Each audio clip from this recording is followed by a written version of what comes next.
Tunggu masa sesuai untuk pengumuman tol percuma Aidilfitri.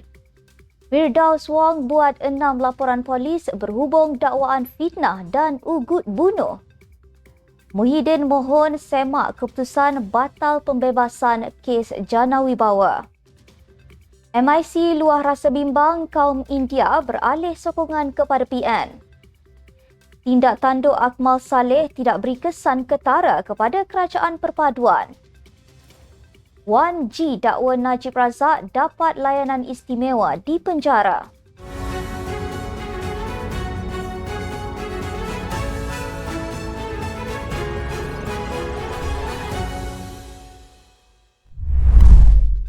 Bismillahirrahmanirrahim. Assalamualaikum warahmatullahi wabarakatuh. Salam Malaysia Madani. Bersama saya Asma Ismail dalam Netstep News edisi tengah hari 28 Mac 2024 bersamaan 17 Ramadan 1445 Hijrah. Sebelum itu jangan lupa untuk subscribe YouTube Netstep TV dan follow Facebook Netstep Malaysia.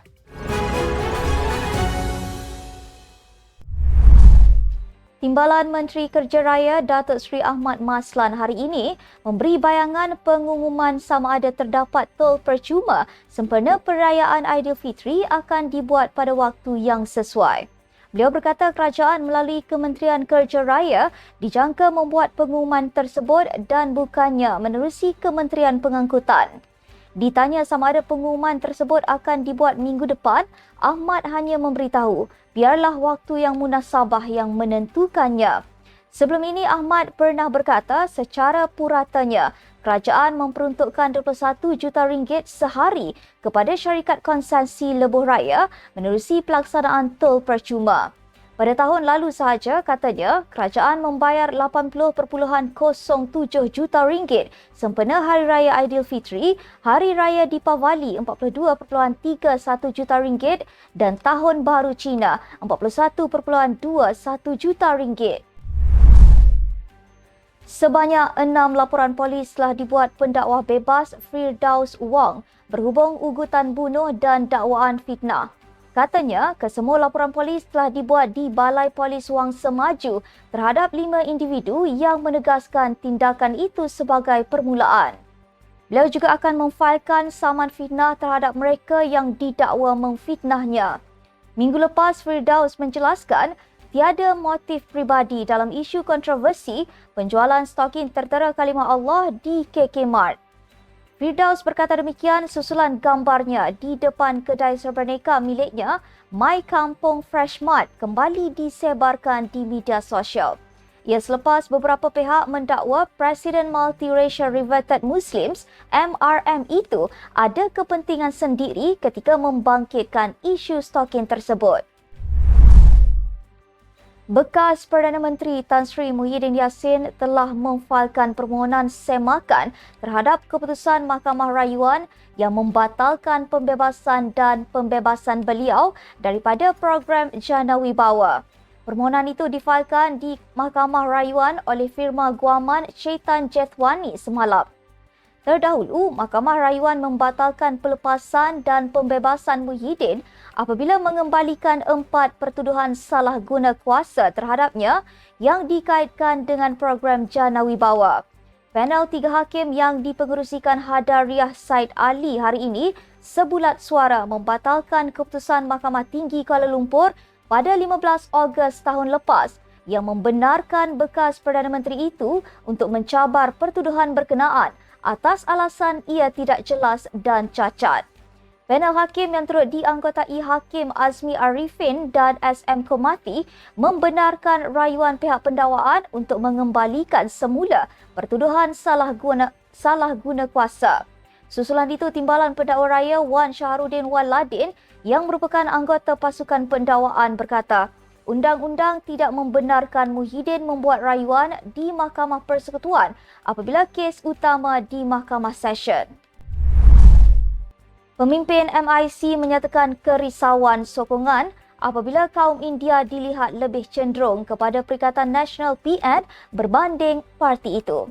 Seorang pemimpin akar umbi MIC dari Lembah Klang yang enggan dinamakan mendakwa kaum India di kawasan bandar mengalihkan sokongan kepada PN.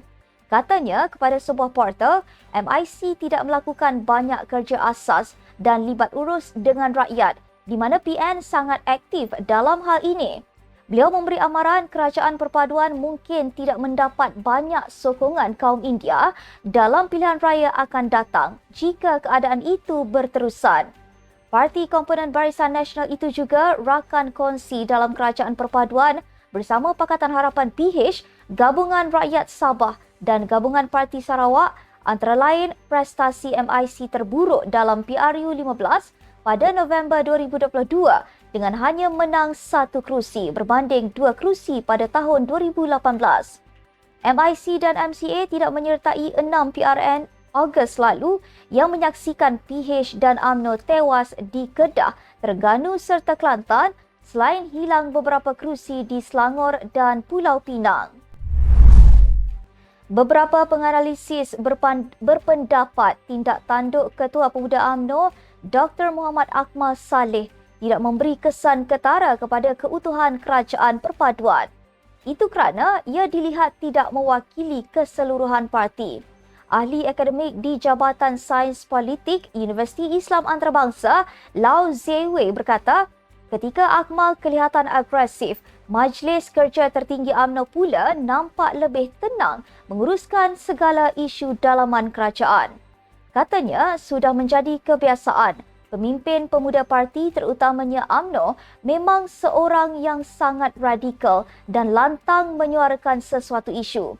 Bagaimanapun pensyarah Sains Politik Universiti Sains Malaysia USM, Profesor Ahmad Fauzi Abdul Hamid menegaskan publicity politik Akmal sekiranya diteruskan berpotensi merugikan kerajaan. Katanya ada kemungkinan besar pengundi akan berasa kecewa khususnya dalam kalangan penyokong bukan Melayu di belakang PH. Pada masa sama, Ahmad Fauzi berkata wajar untuk Perdana Menteri Datuk Seri Anwar Ibrahim bersikap lebih tegas mengawal Akmal agar perbuatannya tidak memburukkan imej kerajaan. Segelintir pihak sebelum ini mendakwa bekas Perdana Menteri Datuk Seri Najib Razak tidak menjalankan hukuman di penjara Kajang. Itu kerana menurut mereka tiada gambar yang dapat membuktikan perkara itu selain layanan istimewa yang mungkin dinikmatinya selaku bekas pemimpin utama negara. Namun menurut laporan sebuah portal, penceramah Wan Jiwan Husin yang baru saja dibebaskan menyatakan Najib sememangnya di penjara itu dan malah mendakwa beliau menerima layanan yang sangat istimewa. Katanya beliau pernah melihat kelibat Najib ketika menjalani hukumannya.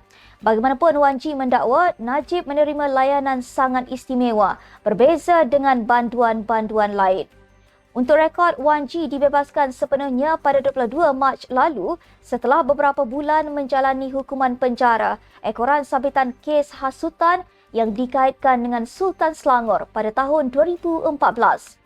Sekian untuk edisi tengah hari ini. Ikuti perkembangan semasa isu-isu panas politik Malaysia setiap hari hanya di Netstab News.